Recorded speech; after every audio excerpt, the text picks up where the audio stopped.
कांग्रेस नेता और छत्तीसगढ़ के पूर्व उप मुख्यमंत्री टी.एस. सिंहदेव ने मंत्रिमंडल विस्तार में देरी होने पर कहा कि ये मामला मुख्यमंत्री जी के विशेषाधिकार का है कि वे किन्हें मंत्री बनाना चाहते हैं। लेकिन एक छत्तीसगढ़ के नागरिक के रूप में मुझे लगता है कि मंत्रिमंडल में 4 मंत्रियों की कमी से राज्य के लोगों को नुकसान हो रहा है। जिन विभागों का अतिरिक्त भार अन्य मंत्रियों पर है, वे उन पर उतना प्रभावी ध्यान नहीं दे पा रहे हैं। अगर अतिरिक्त मंत्रियों की आवश्यकता नहीं है, तो सरकार को स्पष्ट घोषणा कर देनी चाहिए। हम 5 मंत्रियों के साथ ही सरकार चलाएंगे। इससे खर्च बचेगा। ये सरकार हर क्षेत्र में खर्च बचाने की बात करती है। मंत्रियों की तनख्वाह और अन्य सुविधाओं पर भी खर्च कम किया जा सकता है। ये निर्णय स्वाभाविक रूप से राजनीतिक है और संभवतः उनकी पार्टी के भीतर ये तय नहीं हो पा रहा है कि उन्हें किन्हें मंत्री बनाया जाना चाहिए।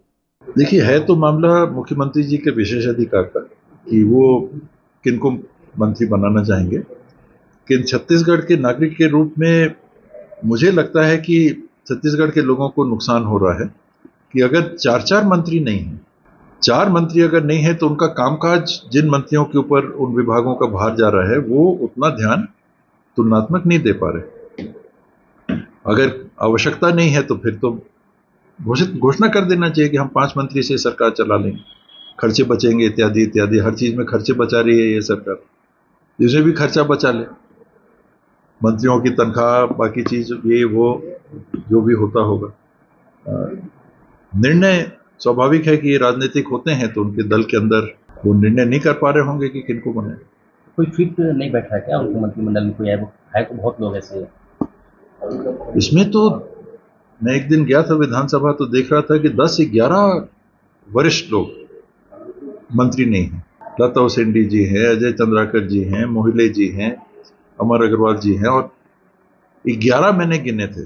मैं इधर दर्शक दीर्घा में बैठा था, सामने बैठे हुए थे और 11 लोग ऐसे नए लोगों को उनने मौका दिया है। उनके ऊपर मंत्रिमंडल की बात की तो कि पता नहीं खाली जगह भरने की भी बात, इनको बदलने की भी बात, क्या उन लोग निर्णय लेना चाह रहे हैं उनके ऊपर वो निर्णय जल्दी लेना चाहिए, छत्तीसगढ़ के हित में, काम के हित में। दिक्कतें भी होती हैं, नुकसान भी हो रहा है, 1.25 साल सरकार हो चुकी है। मुझे लगता है कि टालना सबसे बड़ा नुकसान कारक होता है। निर्णय है उसको ले लेना चाहिए। गलती है, कमी है, ये तो होती ही रहती है। अरे ऐसा करते तो ऐसा होता, फिर उनको ठीक कर लीजिए। आपने किसी को मंत्री बना लिया जो कि काबिल नहीं है और ना परफॉर्मेंस ठीक नहीं है, फिर बदल दीजिए, लेकिन बनाइए तो। 4 मंत्री अगर नहीं है तो उन विभागों के काम पे विपरीत प्रभाव तो पड़ ही रहा होगा, पर काम ठीक नहीं है तो हटाए भी जाते हैं। खुशी और नाराजगी की बात नहीं है, बात तो छत्तीसगढ़ में अच्छा शासन प्रशासन देने की है। तो जो लोग सबसे अच्छा शासन प्रशासन दे सकते हैं उनका चयन होना चाहिए। चयन किनका करना, उनका अधिकार। चयन नहीं करना और उससे छत्तीसगढ़ में अगर विपरीत प्रभाव पड़ रहा हो तो हम लोग का बनता है फिर कुछ बोलना। हम लोग नहीं कह सकते कि इनको बनाओ, कि इनको बनाओ, कि इनको हटाओ, पर ये तो जरूर कहना चाहेंगे कि 4 मंत्री का भार दूसरों मंत्रियों के ऊपर दे रखा है तो काम पे विपरीत प्रभाव पड़ेगा ही।